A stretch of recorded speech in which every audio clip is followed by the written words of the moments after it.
So I first met Chad Channing years before the formation of Nirvana. It must have been 1982 or 83.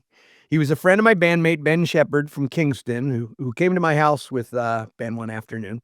It was one of the few times March of Crimes ever practiced at my house, or maybe we were just there smoking weed. That part I don't really remember. What I do remember is that my immediate impression of Chad. Here was this 14-year-old kid with a cane and a pipe and a scraggly growth of not quite beard on his chin. He looked like Lao Tzu, the Chinese philosopher, some wizened old man. And 40 years later, I still see him that way. Chad is just a mellow, super well-adjusted, kind, wise dude whom I'm honored to call a friend. As well as being the drummer on Nirvana's seminal first record, Bleach, Chad, along with me and musicians Steve Nelson, Andy Caro, and Andy Miller, were fellow dishwashers at the Streamliner Diner, where young punk boys were the only male presence in a sea of strong women who taught us well. I'm stoked to play catch up with Chad today. It's been a few months, so please welcome this week's fresh face in hell, Mr. Chad Channing. Chad, bud, thanks for joining me. Thank you so much for having me, John. That's pretty cool. Yeah. So tell me, I got to know, who was this wizened teenager with the cane and the pipe I met way back then? Give us your origin story. How did you meet Ben, and how did you stumble into the punk rock circles? Wow. Well, so I first moved to Washington State in, I think it was really late 78. I think 78, 79, because I always think of the basketball in particular. I think of the Sonics because, I mean, all basketball is like, it's the 78, 79 season or 88 Championship season. year, man. Yeah, exactly. And I remember we arrived the year that the Sonics had beat the Bullets for the NBA championships.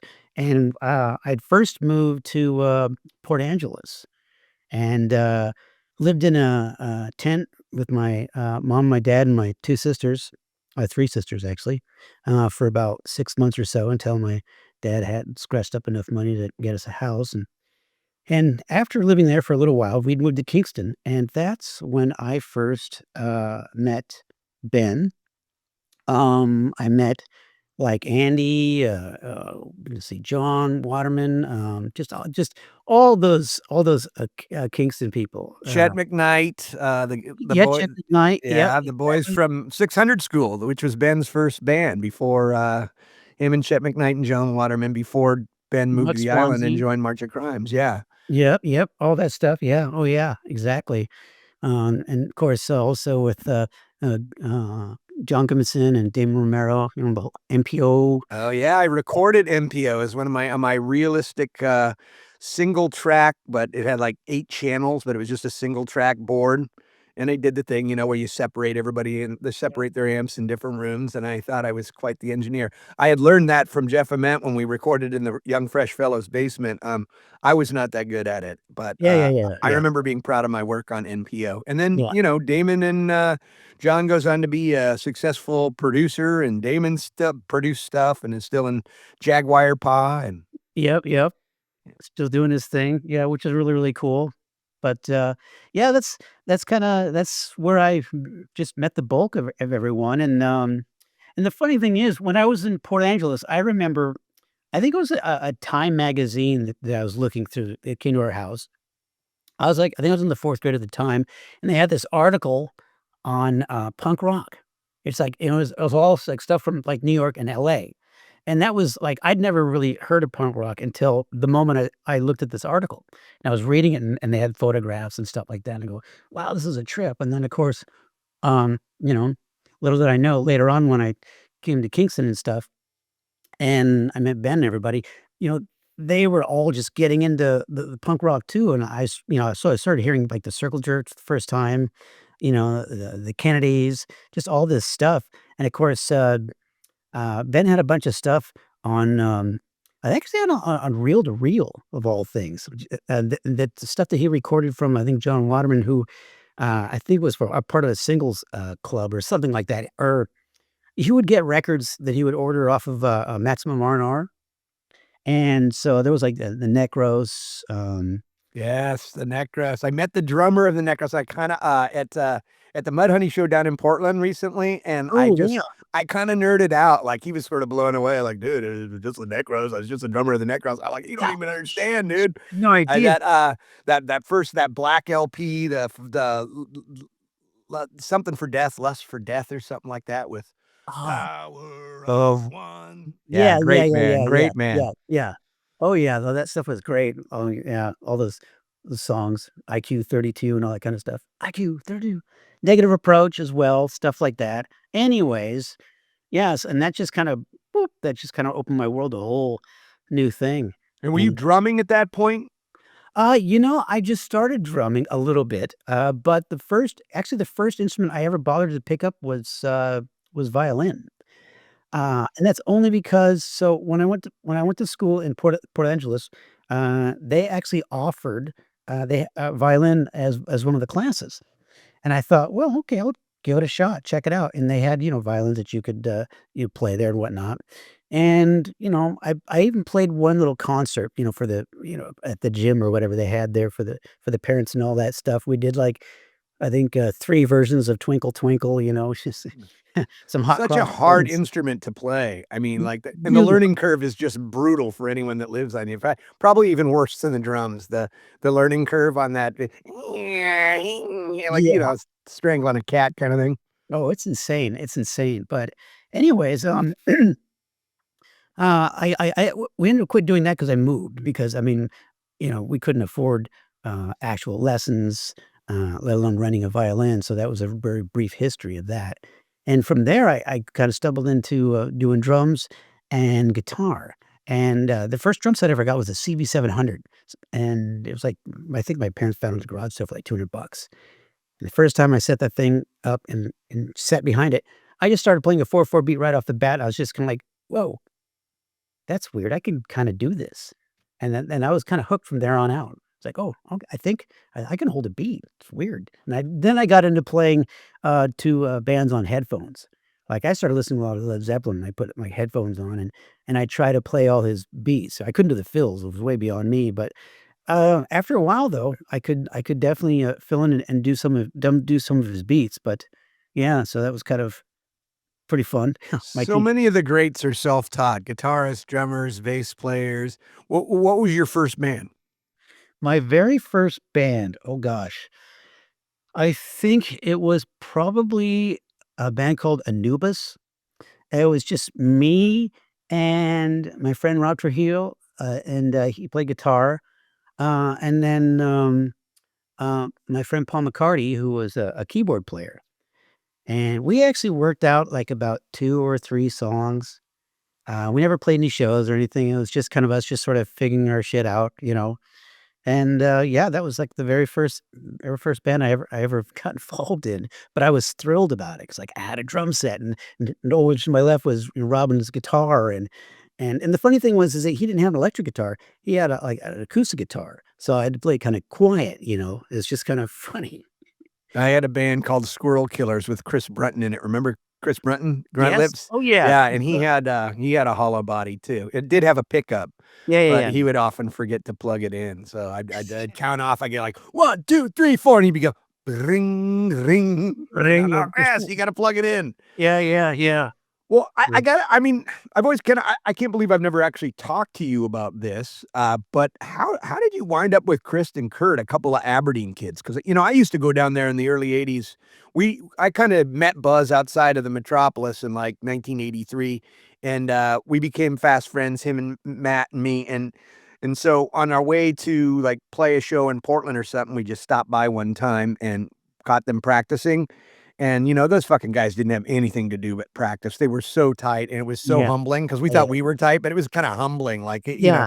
but then I just started, because I became fast friends with him, I started coming down there, like, probably 2 weekends a month, going down to and that's how I originally met Kurt and Chris and, a guy named Keith Foch, but, how did you wind up with those guys from Well, Kingston? I yeah, mean the funny thing is, so I was in a band called, originally called Take Dolly Row with John Hurd and Chris Carr, and we're just an instrumental, a trio, and then, let's see, and then, shortly after, we changed our name to Tick Dolly Row, and we got Ben Shepherd to sing for us. So we did a show. We got a show at the Tacoma Community World Theater with a band called Bliss.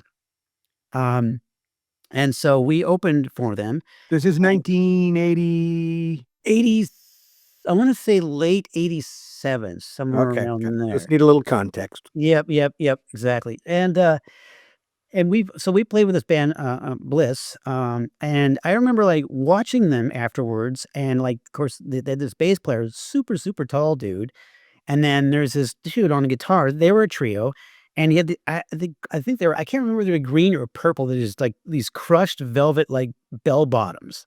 They were just, like, these crazy awesome pants, and it was just cranking really loud, just music and stuff, and, I mean, I was looking at, pre-Nirvana, and after the show, so Damon, introduced me actually to them because, Damon Romero was, at the Aberdeen College, at the time, and Listeners, check out Jaguar Paw so you'll know who Damon Romero is. Do a little searching on. Shout out to Damon.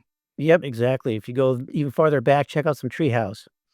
But, yeah, so he introduced us because Kurt, was really into, like, my drum set. I had this North drum set. I had this they look like giant, horns with, I don't know how to explain them exactly. It's just like they look, yeah, they look like horns, like the bottom of them, like, like They're tuba. like flange shaped, you mean? Yeah, flange shape, yeah, Okay, the okay. bell-bottom drums. Okay, yeah, no, I've never seen a trap set or anything like that. Yeah. Yeah, so North Kit, and they projected really loud. And so Kurt was really anxious to meet me, and so we met each other after the show, and I met Chris, and then, he said that he'd originally first heard my band, Tic Delay Row, on the radio. So John Goodmanson had a radio at the, Olympia, at the college there, and I can't remember what the station call letters were for that, for the Olympia back then, but, he had a show there called, like, Ron or Goodmanson's, Beefcake Backbone Break something spiel, spiel, spiel, spiel, a long little title to it, and we played live. And they were listening in on it, or Kurt was listening in on it, so, wow, that's really cool. So, anyway, they asked me to, asked if I wanted to come, see them play a show, which I believe was outside somewhere on the campus, and And I they w meaning Nirvana? yeah, Nirvana, Yeah, yeah. so there was somebody drumming for them before you. Yeah, before me, yeah, and, I believe at that time it was, a guy named Dave Foster. I didn't know that. Yeah, I Yeah. didn't know that.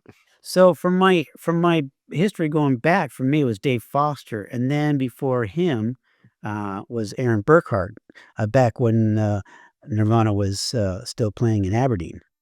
Oh, wow. See, I always think of you as the first drummer for Nirvana, Yeah, but, right, like, you're no, not. Yeah, I mean, yeah, they've had 6 or 7 drummers over time, but, yeah, 'cause yeah, then so that I guess yeah. it makes for sense.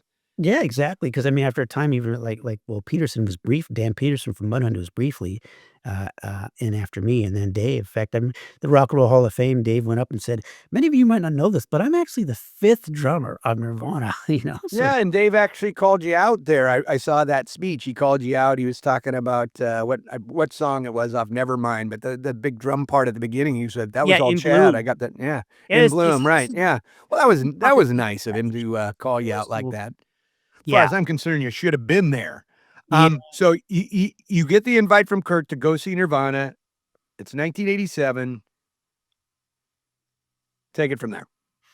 So from there, um, they were looking for they wanted a new drummer, and so after the show, I talked to them. They were loading gear up in their van, and Kurt was like, "So what did you think?" And I said, "Oh, you guys are really cool. I really like it." And he's like, "So would you ever wanna, like, maybe jam with us?" And I'm like, "Sure." And at that point, Tic Tac Row was gone, and for the life of me, I can't remember why. It just stopped or ended. I have no idea, but for whatever reason, I wasn't in Tic Tac Row anymore. I wasn't doing anything, and I was like, "Sure, this sounds fun." I mean, s stretch my wings and, play with some people I've never played with before. And so I got an invite. I think somewhere around that time period from '87, we're starting to jump into '88, at this point. Because I feel, it was around early '88, I think, when I started jamming with him more frequently. And it was just it's funny thing is it just turned out being one jam session after another. There was never really any point where it said, "Okay, you're officially a member of Nirvana." It was always like, "Well, do you wanna jam again? Do you wanna jam again?" So, I just I just jammed all the time. I was like, "Well, I guess I'm in the band 'cause the Kurt, this." he was kind of, at least by reputation, he was kind of finicky about drummers, right? Right, He yeah. he's somebody who's kind of like a Benny Goodman type. For swing music fans might understand this Right, bizarre exactly. analogy, but he was kind of executive of his band, kind of like he kind of knew what he wanted everyone to sound like. At least, that's sort of the scouting report. So, did you know that going in? You're like, "Oh fuck, they kicked out the last drummer. I gotta." Yeah. Well, no, I did not know that, and it's just funny you mentioned the little Betty Goodman thing. I mean, it's like I've all that, like, big band stuff like that, the Tony Dorsey brothers, they were always, like, conducting their whole thing, but at the time, the only thing that I knew about is that they were looking for something that was more they wanted something simplistic. Like that when I remember watching him, Dave Foster did a lot of, like, quads and fills and stuff like that, which I thought, that was cool. It sounded good to me. But, um, after hearing their when I first jammed with them, after hearing their music, I understood where he was getting at. Um, so as a drummer, I consider myself as a musician as more of a jack of all trades sort of thing, master of none. My goal is to strive to play for the song. So when I play drums to a song, I will I'll incorporate my drumming, and what I wanna do, with what the song what I feel the song asks for. And if it doesn't ask for much, I won't give it much. But this happened That's to kinda, I think that was Ringo Starr's philosophy. You sound like a songwriter's drummer. Yeah, exactly the point, but at first, it took some adjustment. It took some adjustment because at first I goes, "Okay, well, he wants it really simple and not a lot of fills and stuff like that," and it's funny because I mean, I've heard some comments over the years goes, "Man, if I were Chad, I would have put all these fills on," but then I think to myself, "Well, actually, no, you wouldn't have because you wouldn't have been allowed to do that." But the funny thing was is that I couldn't really quite grasp, like, what's the comfort zone? So, when I first started playing, I was literally doing nothing but just a beat. I mean, hardly any fills, if anything, just to kinda get the feel of, well, okay, where's my boundaries? Because there wasn't anything specific. All I knew was that, okay, let's, we just need things with less frills, less fills and all that kinda stuff. So, anyway, I did a, Chad Light version. And eventually, I started just putting in things, into the songs that I felt I would sound good with it, and it just kinda worked out. I mean, things eventually, well, uh, you know, songs progressed and they turned into things the stuff that I did on Bleach, all that kind of stuff. So, So yeah. I know that Kurt really looked up to Buzz and Matt and the Melvins, and, even though they're roughly the same age. I mean, I'm the same age as Kurt. I think Matt and Buzz are a year or 2 older. But, at what point did, I mean, at this point, I don't think I don't know if Nirvana had played outside of Aberdeen yet, but at what point when you joined the band did you realize we're really onto something here? Well,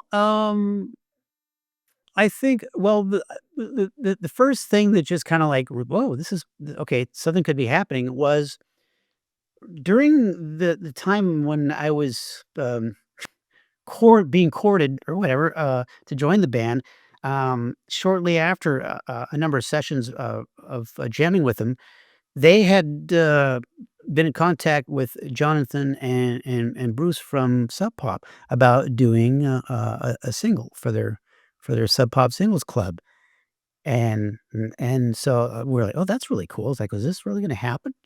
And it ended up happening, and we ended up, going to the studio with, Jack and Dino and started, recording for the Love Buzz Big Cheese single.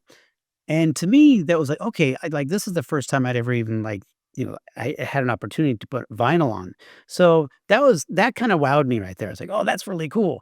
I mean, of course, at that point, I had no idea how big, Nirvana would actually become. I completely clueless at this point. At this point, I was just excited the fact that I was potentially gonna put out some vinyl because I mean, I've been Hey, doing as a guy, a I whole never put out anything but a demo tape. I know the record was that was it. That was Shangri-La. That was the goal. There wasn't a lot of records, so you didn't have that industry it didn't have that industry infrastructure like LA or Vancouver or San Francisco. Very Right. few people made records Right. until Yeah. Sub Pop came along. I want to roll back just a little bit because there's something really important I want to make sure I don't leave out. One of the things that I actually, when I first met Kurt and Chris, they gave me a demo tape they had done with Jack and Dino, and Dale Grover was the drummer on that, and it was just, I mean, that guy is just a phenomenal drummer. I Yeah, mean, but he's a busier drummer than you too, though, right? I mean, true, but but it's kind of funny. When I he heard had a some, double bass for a while, even I remember. yeah, Yeah. huge drums, yeah, for sure. And I mean, he was, but it's funny because what he did actually for the songs um, was, it just it fit. So maybe it's just one of those things where it's like, oh yeah, okay, well this song requires that. I mean, maybe a similar mentality as I have. I don't know, but anyway, uh, that tape was just that blew me away. I was like, oh, this is really good. So that was one of the things I mentioned because I just talked about how I had five drummers, but yeah, it would be it would be a mistake not to mention Dale because yeah, he was a to me, I thought it was a big part of their growth. And when I hear Dale's name, I have to mention Mike Dillard, who is the original Melvins drummer, who was amazing. He had more of the Darren Pellegro. He was kind of more of a surf drummer. He just Right, kind of right. he was a great punk rock drummer, but they couldn't get him to leave town. He had this girlfriend. He had like he had this. He just wanted to be in Aberdeen or in Monty with his Camaro and his girlfriend Denise. They couldn't even get him to play. That's how Dale ended up in the band. They were just like, we can't Oh, get I this did guy not to. know that. Yeah, no, I mean it was like the Melvins wanted to grow and start playing in Seattle and Portland and all these places, but like Dillard just didn't want to leave town. He was a bit of a town. He's a sweetheart, but he was just never really interested in the traveling part of it. And that's I think how Dale ended up in that band. So when you recorded Bleach at Reciprocal, right? Yes. That wasn't with Jack. Was that with Rich Inkling? Was that with Jack No, that Andino? was yeah. Yep, Jack and Dino. Oh yeah. Okay. Tell us about that. So, that was interesting. We'd spent a good solid 2 weeks just, rehearsing for the record. And, one of the places that we actually rehearsed at, I think was, there was a place above, I think it was Chris Nocel's mother's, had a hair salon or something like that, and we rehearsed above that, and we spent a good solid couple of weeks, preparing for the record. And, funny thing is when we were, putting together songs and stuff, Kurt was working on this song, and I'm like, "Oh, that's kind of a cool, catchy pop song. I like this one." And I said, "So, what's the name of this song?" And he says, "Well, I don't have a name for it yet." And I said, "Well, what's the song about?" I know where we're going here. "Oh, it's about a Yeah, girl." yeah. And I'm like, "Well, then how about name There it you that?" He's like, "Okay." And that was that. So so many people's favorite song on that record. I mean, that's the one Butch Vig fell in love with, right, right. So, but anyway, so then we go to Reciprocal, and we have, I wanna say we spent, well, I think it was 6 days. I think the thing was 6 days, $600. $600. Yes. Exactly. Yeah, and it was really great, working with Jack, because it's like, I mean, he's, also like, drummer, everything else, and so, he'd sit there and just kinda I always remember, like, he had like this ring of snacks that would be around him. Like, he'd hit the console, and then there's his like little snack bar while he's at work. And I learned a lot of recording stuff from him because there were parts where, okay, I need to punch in this and this. So he punched in like a guitar part or something like that. And I said, well, I'll help out. And he said, okay, well, you put your fingers on this button here, and then when this time signature comes, you just go ahead and release that button, and then that'll start recording. And then he would do the same. He would have something else, doing something else at the same time. So we were like, being an octopus, just putting our arms everywhere, like, making things happen.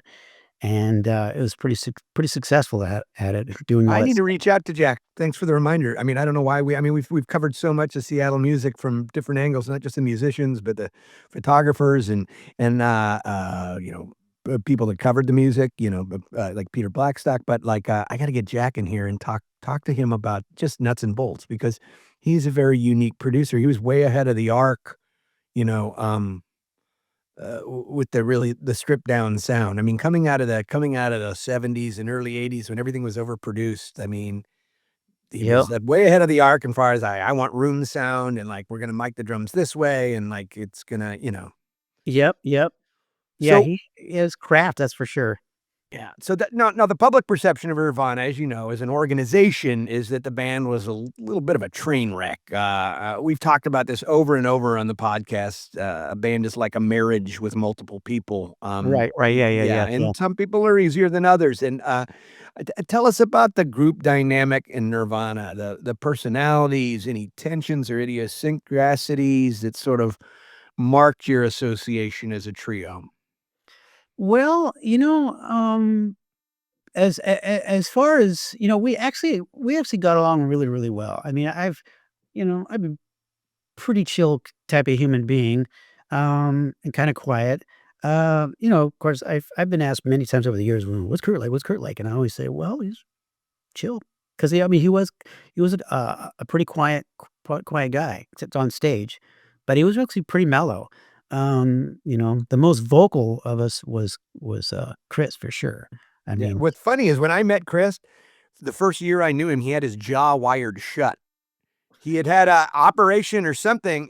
Like for a year, I never even heard the guy talk. And then he put the wow, thing on. That guy talked so much. I'm like, put the fucking wire back on, man. Especially when you talk politics. Um, I did not know I that. just no, but I called him for whatever reason because I couldn't remember Novoselic. The name I called him Machiavelli or something like that. It was just like a nickname that kind of stuck for a while. So Yeah. yeah, I could see that. Chris is, but kind of, it seemed like Kurt was sort of the unquestioned leader. I mean, like he seemed to have an idea of what he wanted. He was, and he did, and it was interesting because, I mean, you know, after a while, like, on tour, he always talked about the idea of, like, wanting a second guitar player because he felt like, he wanted to be able to, have a little bit more freedom while he's singing and playing guitar and just, it felt like everything was on him, you know? Uh, but the funny thing is, I mean, that's kind of the way his character was anyways, it's just like sort of his show, so to speak. In fact, soon after we recorded, Bleach, and a note on Bleach I should add is that, that recording, uh, was, paid for, by Jason Everman, who'd actually, flipped the $600 for that, even though, it's like he wasn't on the record. But Yep. there was just sort of we were getting him in, Because and he was a Kingston guy too, right? Yep. yes, yes, he was a total Kingston guy, yep.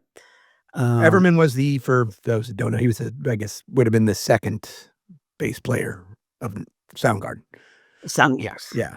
Yeah, After that's right. Hero and then Jason and then Ben. Then Ben, yeah, Yeah. yeah, so but anyway, so, Kurt had talked about, wanting help in writing songs and stuff, and says, it's like, it's kind of a lot of pressure or whatever, and it's just like, I don't know if I can keep writing songs, and it'd be cool to have some more input if you guys wanted to do that.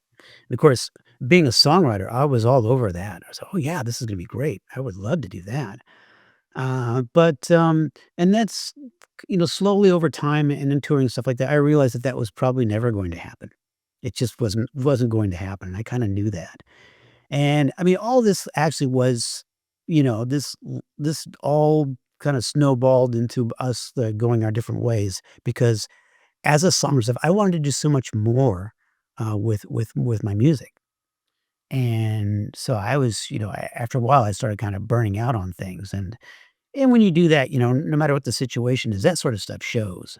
So, and I think, they knew it as well, and, I'm anyway gonna build to this anyway, split. I'm having gonna tease this split along a little because I've got a whole line of questioning on that. But, much of the mainstream, of course, thinks, Nirvana started with Butch Vig producing Nevermind and the big MTV video, et cetera, et cetera.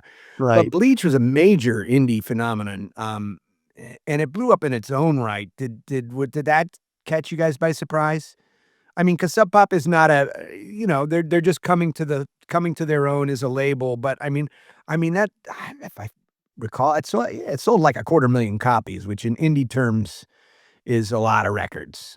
Yeah, when that thing was started coming out, yeah, it was quite a bit. I mean, nowadays, I don't know where it is, close to 2,000,000 or whatever, but yeah, well, I remember getting, bringing the boxes, home and opening up and seeing the full records. I was like, "Wow, this is really, really cool." It's like, I felt like it was really legit, like, "Okay, this band's legit. We actually are on vinyl," because I mean, cassette tapes and all that kind of stuff, whatever, but it's like somehow to see yourself on vinyl is just like that's huge. I mean, I looked at that stuff all my life as a kid growing up, Santana Records and Bread and all that kind of stuff, and like, man, these guys are heavy hitters here because 'cause they're on vinyl. So, I but still feel that way, dude. I want a record so Ooh. bad. Like I just have it just to play for my grandkids or whatever, you know? Oh, yeah, I love spinning records. I just recently bought a new phonograph just to do that again, so, but, but anyway, geez, where was I? Um, I mean, were you guys surprised that Bleach did as well? I know nobody yeah. nobody here involved, none of the 3 of you, we know this, we know the ethos. None of you guys are making music to try to become rock stars. I mean, you guys are playing music because you love to play music, and that's the reward. But, like, and we know in the future, Kurt particularly would have such a sort of uncomfortable relationship with attention and fame or whatever. Did that take you by surprise? I mean, when you guys made a record on Sub Pop, I don't none of you expected to sell 250,000 copies. No, not at all, not at all. I mean, our whole our whole idea in our head was like, "Well, you know what? If we could just be in a band and make enough money to survive so we don't have to wash dishes, then we'd be happy for the rest of our lives." And so when the record came out and then we went on our first tour, it was sort of like, well, I wonder how, or actually our second, at that point, we're wondering how's this going to go? How's the record doing? So when we started playing these clubs, all of a sudden, it's the sort of thing we'd get to the club. There'd be like maybe, 5 or 6 people there and the bar guy, and we're loading up our gear. And, soon the sound guy comes in and whatnot, do our sound check. And it's just like, wait and see who comes, who's going to show up. And the places would just pack out. All these people would show up. It's like, it's kind of weird. This is like weird. Like, here we are in like Oklahoma, and this club is packed and all these people are excited to see us. After these shows, people are, asking for autographs and stuff like that. And I'm thinking, this is so weird. They must know about us, obviously. They've probably, bought the record somewhere, and they tell us, "Oh, yeah, we just got the record. We love it. It's great. I'm part of the Sub Pop Singles Club." And so that was just like, wow. That was like that was really, really cool. That was just kinda like blowing me away. I was like, "That's really cool." It's like, wow, people actually know who we are. We come into town and they're here to see us. So that's your first clue. I mean, because I don't know back then before the internet and analytics being different, and I don't know how long. I mean, there wasn't a lot of. I'm guessing quite as much transparency with how is the record doing. Reporting was probably slower, so you're not like traveling around and getting calls from Bruce going, "Hey man, you guys have sold 175,000." So your only real barometer is, "Whoa, wait a minute, these places are filling up." Right. Yeah, yeah. So I love hearing about tours. I think most people do. I think it's fascinating. It can be such a slog, of course, and all the driving, the constant company, the grueling schedule, the lack of sleep, but it can also be an amazing, surreal experience. How extensively did you guys tour for, say, Bleach, that second tour? And this is a van tour, I presume. Yeah, this is Van Tour. This isn't Alright. the Give old. us the nitty-gritty of that experience. I never get tired Yeah. of hearing it. The stub-nose Dodge, white window van, yeah. We built a little, we framed the inside, of that van so we could have a little area to stuff all our gear so no one could get into it.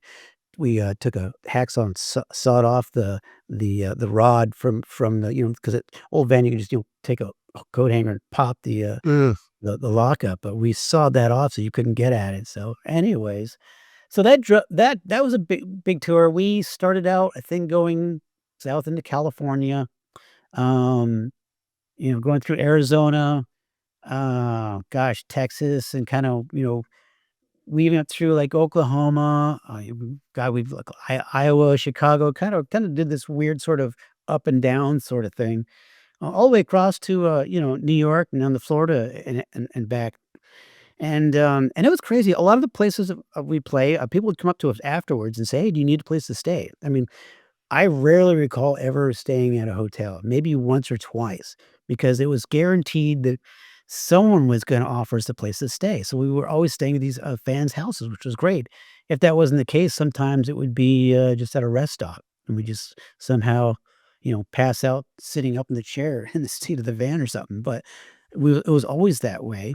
And one of the things I like to do when we were on tour was so I bring a bunch of blank tapes with me.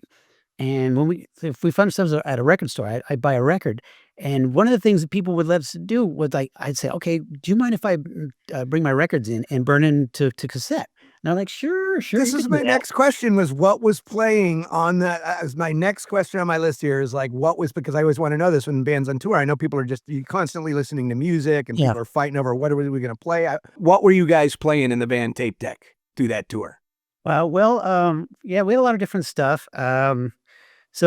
Popular things that we listened to, we had the Vaselines, um, we had the Pixies, um, uh, Doolittle or what would uh, have been Surfer Rosa, huh?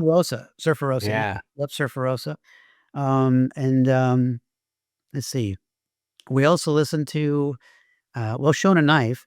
That was one of the bands I actually turned Kurt and Chris onto because they hadn't heard Shona Knife before. And we listened a lot of Tallulah Gosh and like I said, the Vaselines, which were two bands I'd never heard of, which they turned me on to, so which is pretty cool.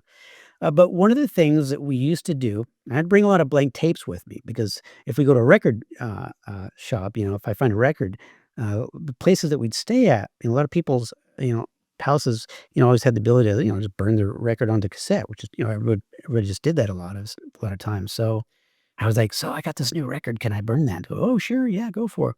So we had a show in Boston, and I stopped at a record store, and I found a copy of David Bowie's Man Who Sold the World. And it had the poster insert and stuff, which was really cool. It's like, "Oh, I gotta get this." And I ended up that evening, burning it, and then when we got on the road, I was, "Oh, I'm gonna pop this new tape in." And so I popped it in, and we were listening to it, and all of a sudden, Kurt's like he's like, "Wait a second, he's like, "Is this David Bowie?" You go, "Yeah, it's David Bowie. This is the Man Who Sold the World record." And, he says, "Well, I've never heard this before." And I had found out then that Kurt wasn't really that familiar with a lot of early, Bowie. I mean, he was more used to hearing, uh, Let's Dance, My Little China Girl. That I can't remember the name of that record, but he just wasn't, familiar with old Bowie stuff, which was interesting because, um, I think obviously, he ends up covering, Man Who Sold the World because really really liked that record and like that song especially. So it's like, had I not bought that record, no, but kind of weird how that is. But another band we used to listen to a lot because I mean, like we're on tour, and when Jason was with us, we had some NWA rolling. We had Death, stuff like that. So it was a lot of Death, the Detroit, the all black Detroit punk band or Death? actually, yeah, no, and I know about those guys. Very very cool. No, this was Chuck Schuldiner, the Okay. out of Florida. Yeah, Just needed to disambiguate there. yeah, for sure. You had to be clear on that one. So yeah, it was a lot of music like that. But Did Now, did the success of the band put a strain on it? I mean, it's well documented, of course, that Kurt was not comfortable with rock stardom and all that. And is this something you glimpsed early, like Bleach, or did this not really become a problem for him until Nevermind? it's funny because I think all of that really got more intense. You know, like you said, with release of Nevermind, because I remember when when I went to um, Kurt's wake, we went over to Chris' house. And we were talking on the back porch, and we got to talking about the old days and tours and stuff like that. And he said to me, things got really crazy. It's like when we got Son Geffen, we put Nevermind out, things just got really intense. And it's like, honestly, you know, the best days we had were those days when we were just touring around, crammed in that little van. I mean, it was hard, but those were really good times. It's like those were my favorite times.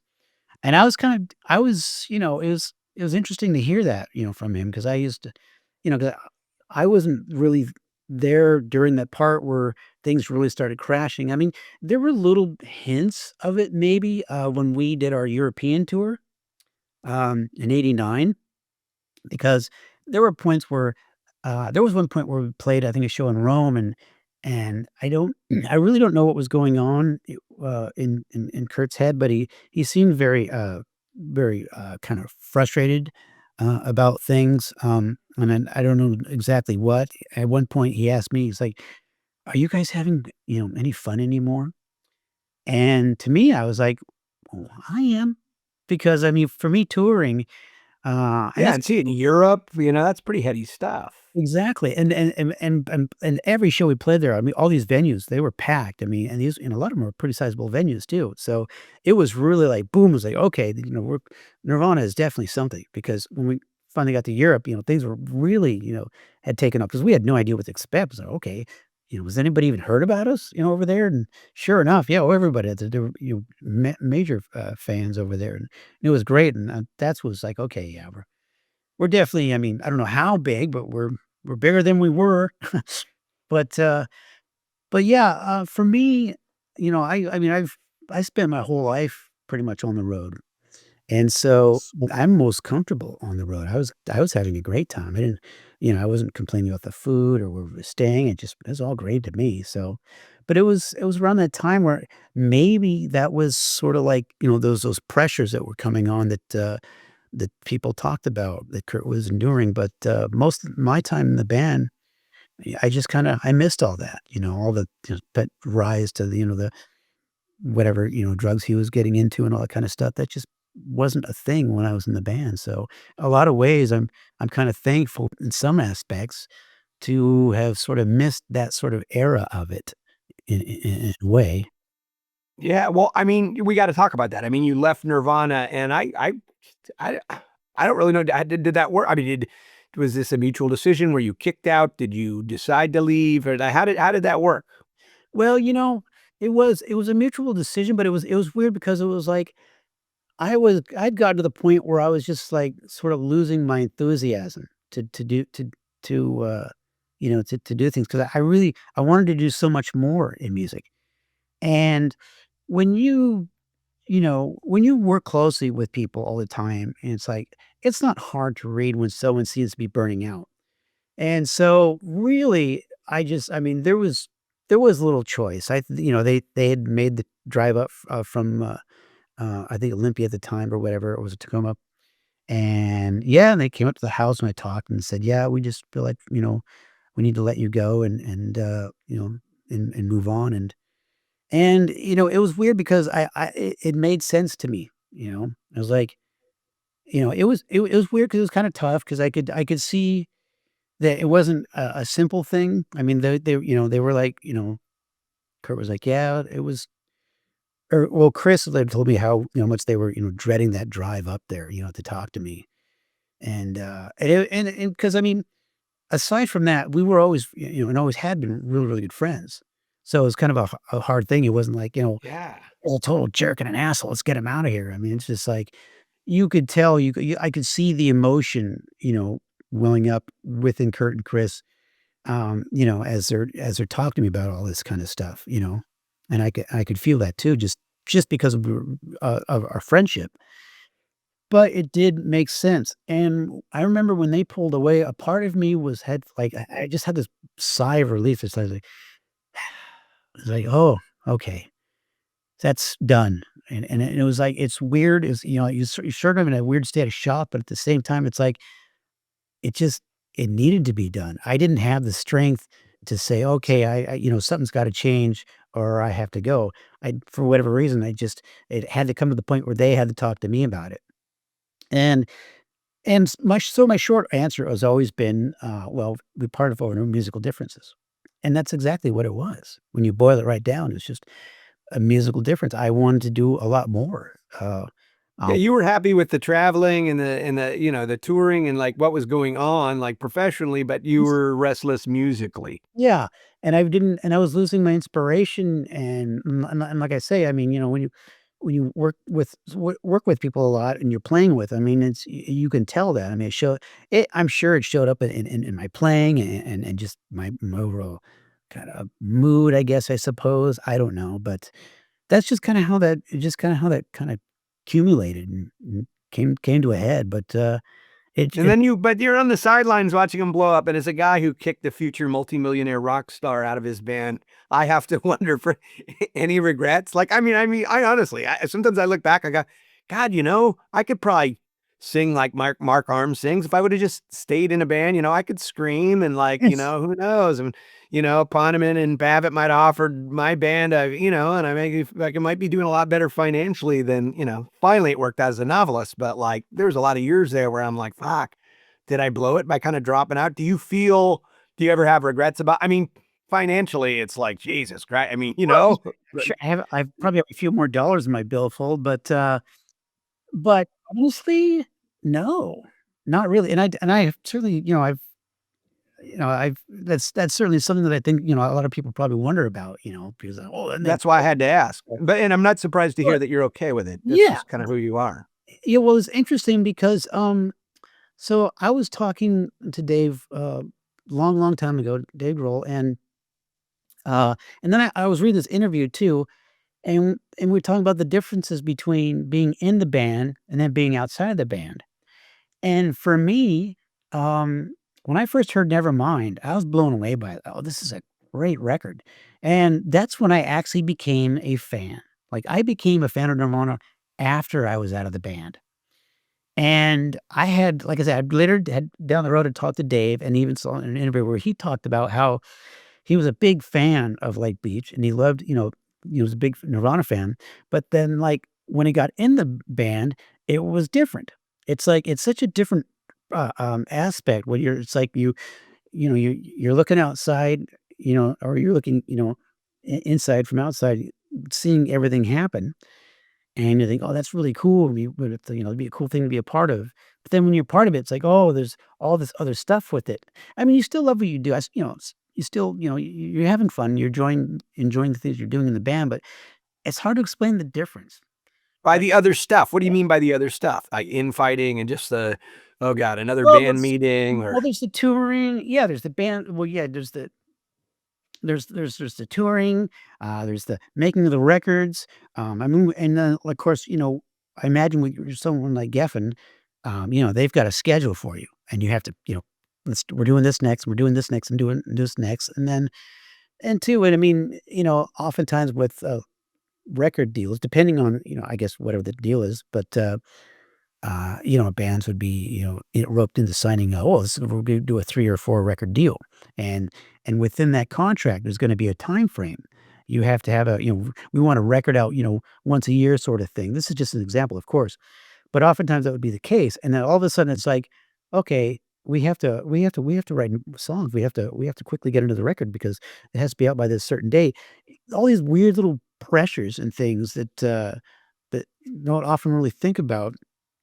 And so it's like you kinda lose the fan. You're no longer a fan because you're just now it's your job. But again, I mean, you do what you do, but it's your job. And I that's feel you. so yeah, I mean, I became a big Nirvana fan, after I was out, and Dave was a big Nirvana fan, before joining the band, but things just sorta change when you get in the band. So and anyway, I remember talking to him about that, and I said, "Yeah, it's so interesting how that is," because that's it's weird, but that's how I feel, and that's how he felt about it and stuff. Again, I mean, we and certainly enjoyed, our time and stuff in the band, but it's just so weird how that is. Well, I got to thank you for talking about dredging all this stuff up because God knows you must be sick of talking about it. I mean, you've been in a million other bands. Your musical career has continued for 30 years after Nirvana, but I got to indulge the listeners. Everybody wants to know that stuff. It's fascinating.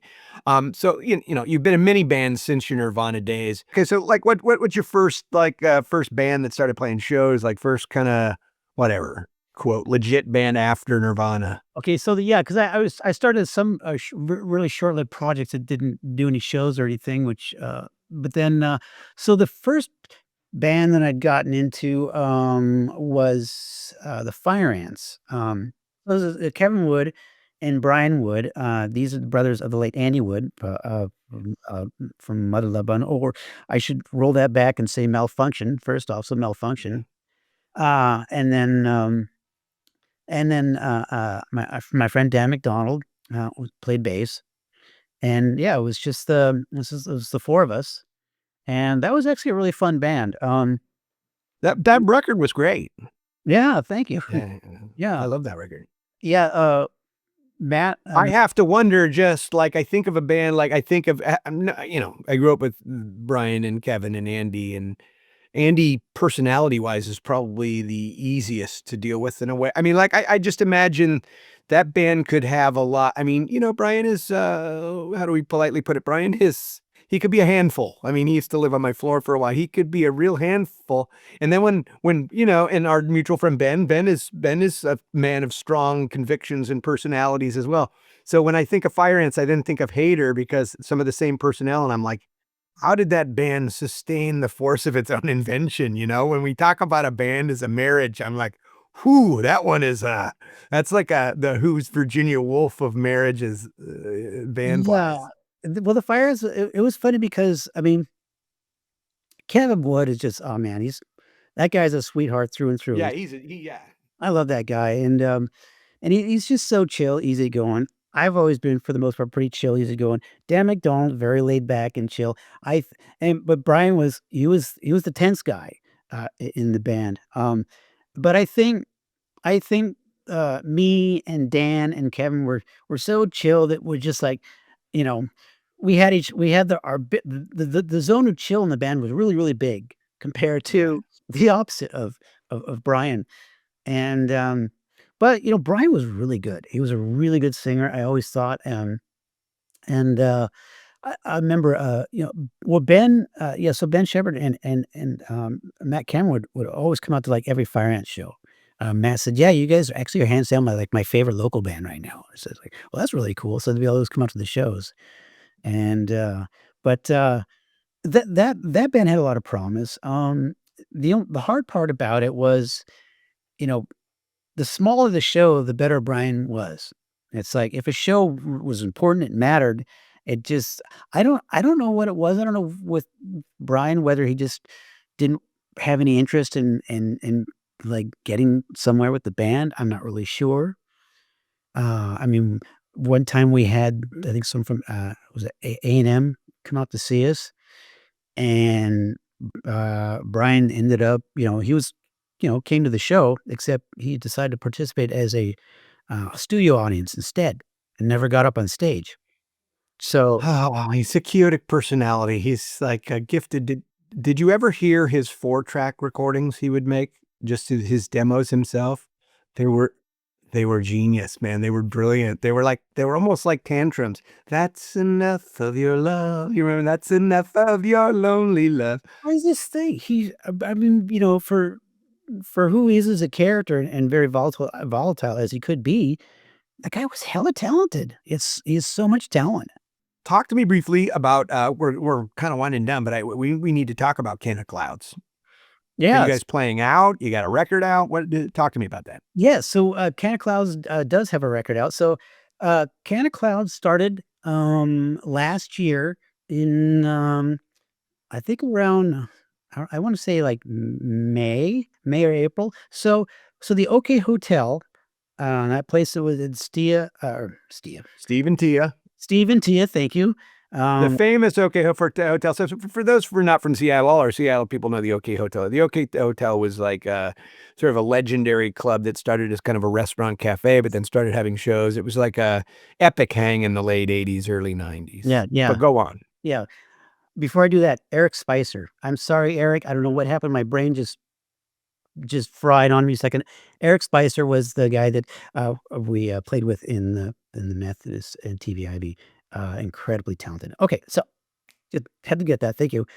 So, So I got a call, from my friend Patty, and she said, "So, Steve and Tia, who now, had the Royal Room, said, 'We're doing an OK reunion, show at the Royal Room.'"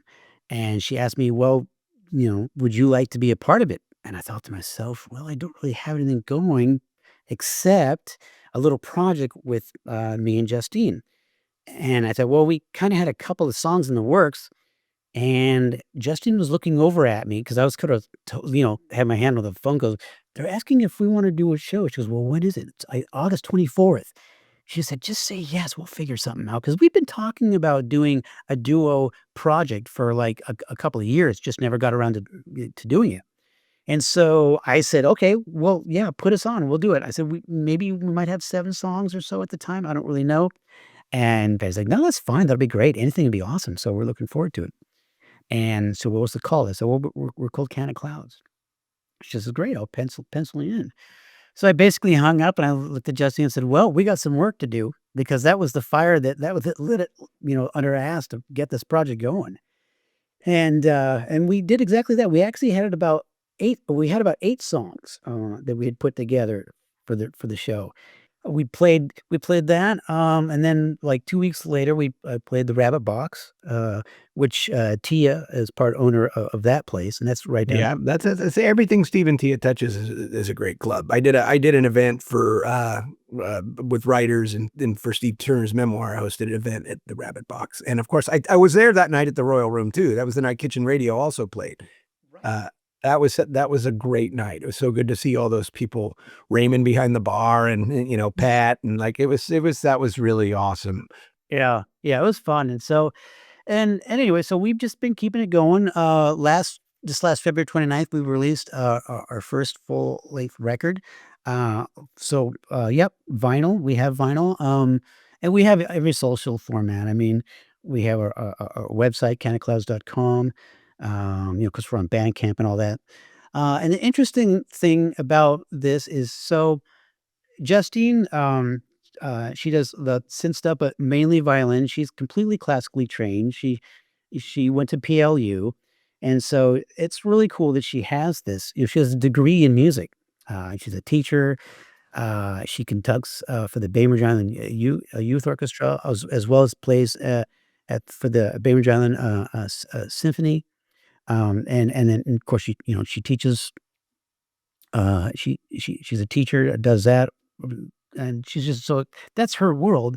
And then my world is just, punk rock meets, well, my early music influences all like, 70s singer-songwriter stuff. But I mean, we're coming from a very hardcore background of a lot of different kind of music, I'm, Slayer, just all this kind of stuff.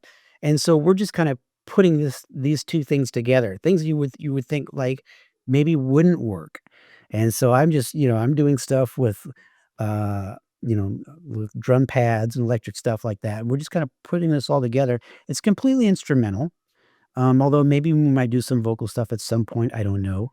Well, I'm available, Chad. I know that you're probably thinking that in the bottom of your line. Bring the monkey seeker back. Yeah, yeah, But I'm yeah, sorry, I can't do it. yeah. I never learned to sing from my diaphragm, so I can't do it because I just get too bad of headaches. But Right. thanks for asking, though. Yeah, yeah. You're welcome. We actually just Can of Clouds just did 2 shows in a row this past weekend. We played Slim's Last Chance, and then we played, like I mentioned earlier, we played way down by the Columbia River, the small area called Skamakaway Valley, and there's a place called the O Tavern there. And as it is, Chris Novoselic doesn't live too far from there, and in fact, I think only about a mile and a half down the road from the place is where Jack lives now because he's fixing up a farmhouse down there. And And so everybody's moving south. yeah, and they came out to, well, we actually played the O back in October, uh, and then they came out for that, and then when they heard we were playing here again, both Jack and Chris had come out uh, for this show, and it was great to see him. And Chris actually brought is a suitcase with this old, like, vintage, like, recorder gear, this old 16 millimeter camera stuff, like stuff from like 70s and stuff, this old light and all that. He goes, I want to record you guys and stuff. And I've got this old cassette player, and I'm getting this mic with 2 little inputs in it, and I'm going to use that to record you. And so I think Jack ended up holding that while he went around doing the filming and all that. It was just pretty crazy, but it was really great to see those guys. But yeah, there was just like it's kind of cool. They're Jack's like, "So when's the second record coming out?" All this kind of stuff. So it's kind of cool getting that kind of support. But yeah, Can of Clouds has been a lot of fun. Um, and we're just working hard, getting any shows we can and just putting stuff out there, just trying to get the word out there. But yeah, it's just a whole new experience. I've never done the whole electronica slash, I don't know what you call it, just like automating drum things, playing stuff along with it. It's an interesting thing to do. It's an interesting world, but especially when I have to like mix my own stuff on stage because I use a little 10-channel mixer. So the sound guy's like, "Oh, you make my job easier." I said, "Yeah, and don't sweat if the mix is weird. They won't be blaming you. They'll be blaming me." So Well, my friend, geez, we're out of time. We probably even went over. It's been such a pleasure. He is Chad Channing. For my money, the greatest of the Nirvana drummers, the only Nirvana drummer. No offense, Dave, but Chad's my guy. Check out his current band, Can of Clouds. We'll put some links in the Substack for, when the show airs. But Chad, thanks for being our fresh face in hell, my friend. thank you so much for having me, Jonathan. This was just, yeah, a treat for me. Really, really It cool. was lovely. I appreciate you, buddy. You bet, man. Always.